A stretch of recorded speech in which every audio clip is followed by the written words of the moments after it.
كام واحد سمعته الفترة اللي فاتت بيتكلم على الاي اي واهميته، وفي نفس الوقت لما تيجي تستخدم تشات جي بي تي بتحس ان الموضوع صعب جدا، وكل مرة بتحاول انت تكستمايز او تدي سؤال لتشات جي بي تي وبيديك اجابة جنرال جدا، وعشان توصل للاجابة بتحس انك بتتعب قوي فيها، وبتحس انك كل شوية بتعمل سيكونس معين، يعني سؤال ورا سؤال ورا سؤال ورا سؤال. ولو جيت اتكلمت مع تشات جي بي تي تاني في حاجة انت فعلا محتاج انك تعرفها او تبدا انك تشتغل عليها، بتلاقي نفسك بتضيع وقت كتير جدا في الجزء بتاع تحضير الاسئله، وفي نفس الوقت كل المجهود ده خلاك انك اصلا ما تستخدموش او ما تفكرش في حاجه اسمها اي اي.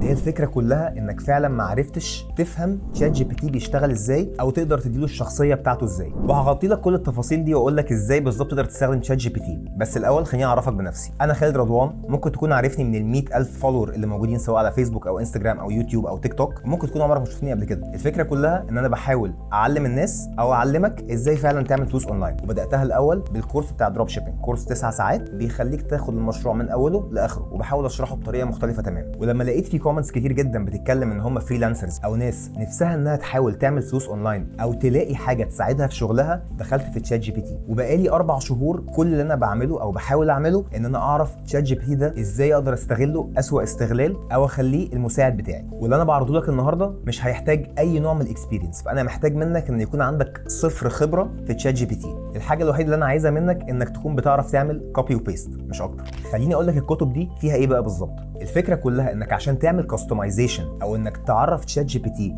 ايه هي شخصيته عشان يرد عليك الردود اللي انت عايزها فعلا، بتاخد وقت كبير جدا. وتخيل بقى لو انت بتتكلم معاه في موضوع وبعد كده دخلت في موضوع تاني، هتلاقي ان انت بتعيد نفس الحاجه هي بالظبط. وهو ده هدف الكتابين اللي موجودين دلوقتي، كتاب للبيزنس وكتاب للفريلانسرز او للناس اللي بتشتغل في السوشيال ميديا او الانتربرنور.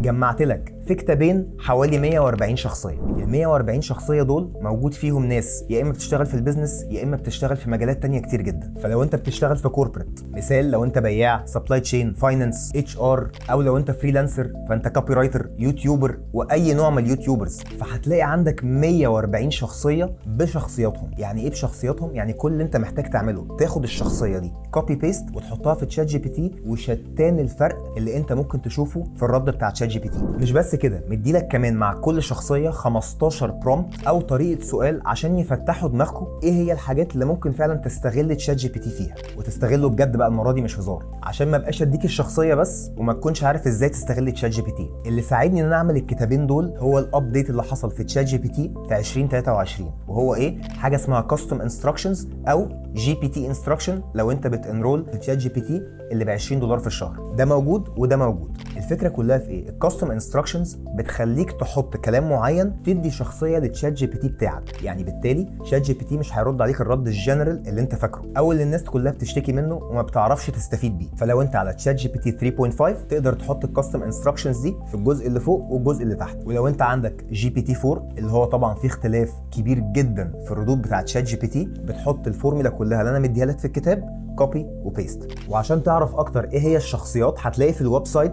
الشخصيات اللي موجوده في كل كتاب. ففي البيزنس في شخصيات ليها علاقه بالكوربريت والماركتنج، وفي الكتاب بتاع الفريلانسرز والسوشيال ميديا والانتربرنور هتلاقي برضو اكسل فايل فيه كل الشخصيات اللي ليها علاقه بالمجال ده. غير كل ده مش معنى انك انت اشتريت الكتاب ان كده خلاص الموضوع خلص، بالعكس، انت بعد ما بتشتري الكتاب هتلاقي فيديو جوه مع الكتاب، وفي الفتره اللي جايه هتلاقوا فيديو بينزل سواء على اليوتيوب او سواء جوه الكورس نفسه على اكزامبلز ازاي ممكن تستفيد بكل شخصيه من الشخصيات دي. فهو مش بس كتاب، هو سيرفيس موجوده دايما على طول بتحاول تساعدك ازاي تستغل الاي اي بقدر الامكان، وازاي تخلي تشات جي بي تي يساعدك في الشغل بتاعك انت.